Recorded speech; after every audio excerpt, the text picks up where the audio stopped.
Hello and welcome to all fellow Gooners and the wider football community, wherever you're watching from. I am the Rational Gooner, and this will be my first venture creating content on the subject that I love, which is everything Arsenal and football in general. I know that there are a lot of like-minded people out there that enjoy the discussions, the banter, and the tribalism that comes with our great game, and it's great to have you here. A little bit about me as an introduction. I'm a mid-80s baby that grew up watching football from early 90s right through to present day. I've watched games from the old North Bank at Highbury and the Clock End, as well as both East and West stands as I grew up. My old man was a Northampton Town fan, so I'll always appreciate the effort that he made to take me to Arsenal games. The catch was that I had to join him at Sixfields to watch the Cobblers as well, but that means that I have first-hand vantage point of two very different perspectives on the footballing pyramid growing up. As I became able to go to games unsupervised, I was fortunate enough to attend many Highbury games in the Wenger years going into the new era at the Emirates Stadium, where I've watched games from the upper, lower and executive tiers in my lifetime. I've also been to many grounds around the country following Arsenal, including Anfield, Aston Villa's Villa Park, Stamford Bridge, and West Ham's Upton Park, the bowling ground, to name a few. Nowadays, my games have sadly been watched from the armchair or down the pub, more recently from the other side of the Atlantic as I got married to a Yank and moved to the east coast of the USA. It does have its advantages, though, as I'm watching most games before lunchtime, and the latest Champions League game time is 3 p.m. here, so happy days. Hopefully you'll enjoy my content, and if you do, please feel free to hit the like and subscribe button at the bottom of the video. There will be a lot more videos like this to come between now and the end of the season. I'll hopefully drop at least 2 weekly videos, so your support is very much appreciated. Hopefully this channel grows and I can begin to expand into other universes as a result. On with the video, and as the title suggests, I'm going to start off with the fear of failure. And it's my opinion that if your club shows year-on-year improvement, they're having a successful season. The work that clubs get through in the summer months preparing their squads, facilities, tactics, mentality, etc., it all comes to fruition right now, March, right at the start of March. This is the big business end of the season. Once we hit March, narratives woven in September, October, November, they're all but forgotten. The fixture pile up in December into January, that carves out the battle scars taken into February. But ultimately, this is where you are from the start of March going into the last 9-10 games of the season. This is where it matters. All the noise, the banter, the agendas, the hate watching videos, they just serve as distractions from the real two bottom line questions that you have to ask yourself and your team. Have the results this season improved compared to last season? And are we in a better position than we were 12 months ago? On both accounts, as an Arsenal supporter, I can thankfully say, yes, we have improved from last season and we're in a much better position than we were. Everything else is just fluff from rival fans and emotional reactions from fellow supporters. We have to look at things from a long-term perspective and realise that what's happening at Arsenal is much more special than the noisy few will have you deceptively believe. Because in all honesty, they're worried. They're very worried. I will save that subject for another video because I could go on for hours about why fans are worried. But we're talking about the fear of failure. So the fear of failure will inevitably run alongside, or in some cases overtake, the desire for success. Within our fantastic squad of players, we have individuals that have reached the summit with other teams. For instance, Kai Havertz, he's won the Champions League with Chelsea. Gabriel Jesus, 4-time Premier League champion at Manchester City. These are winners in the dressing room that we need, and they know exactly what it takes to get the job done.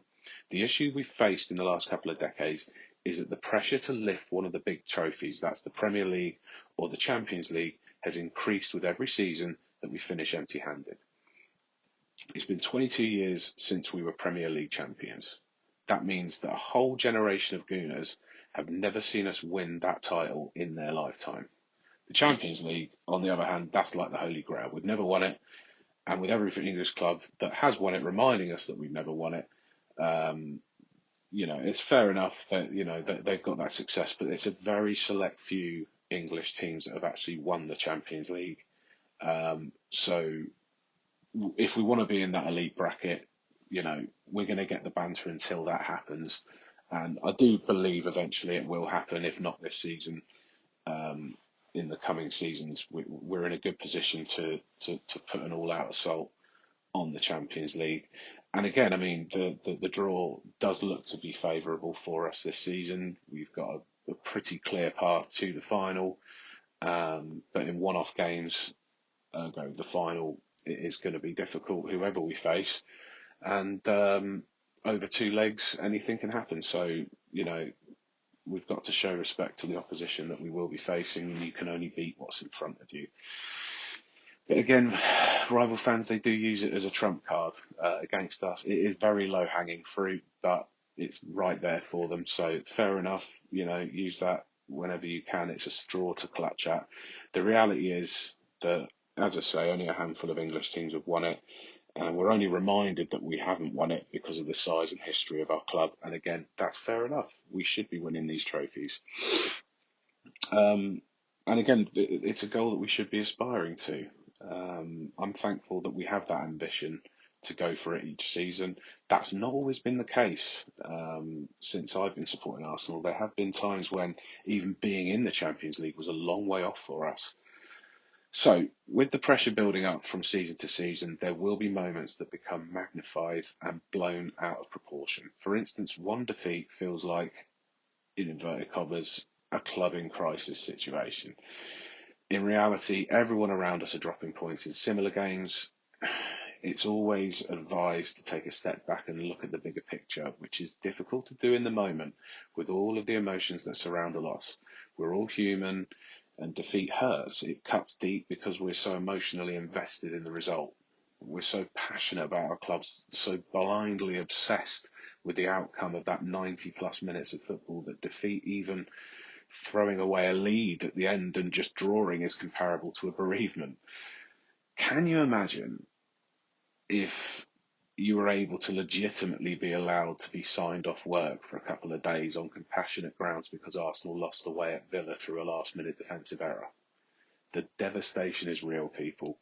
So back to the pressure. The best way I can describe the pressure since 2004 is similar to test match cricket. So where Arsenal, we're the batsmen, we're at the crease, we're facing very tricky deliveries from a fast bowler steaming in at 90 plus mile an hour balls.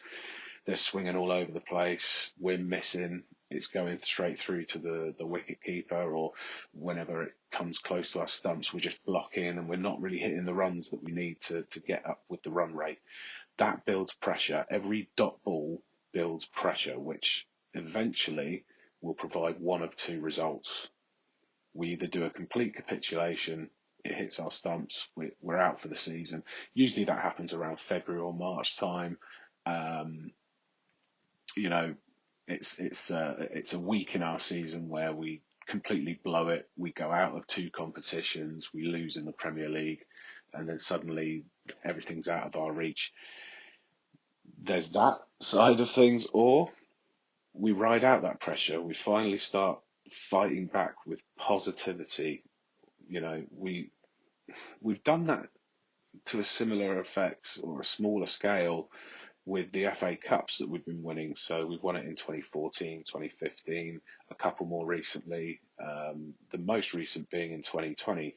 But that was 6 years ago, come the end of this season, since we won our last major trophy. And that's not the Premier League, that's not the Champions League. So it's akin to hitting singles and hitting twos around the park, keeping the scoreboard ticking over, but the pressure's still building on us hitting those boundaries. We need to start hitting those sixes. We need to start hitting the fours. We need to make sure that the scoreboard is going up and we stay up with the run rate, just like in cricket. So pressure creates diamonds. We're starting to emerge from the lumps of coal, showing what we are truly made of. The method of victory has become obsolete. The majority of fans have seen and been proud of the beautiful football that we have orchestrated in years gone by. The underlying narrative from those days is that Arsenal are too naive, too nice. They've got a soft underbelly. They don't like it up them, and we end up wilting under that pressure.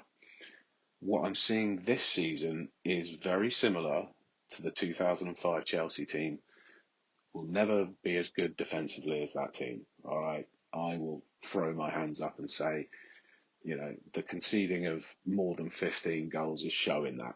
But there are very, very big similarities between that Chelsea side and this Arsenal side. Mourinho was lauded as a genius in 2005.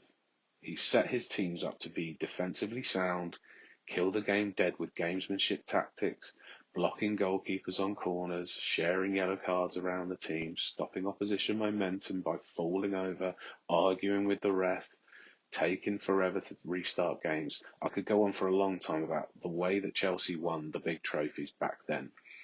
I'll be the first to put my hands up and say that I made snide comments on their method of victory back then.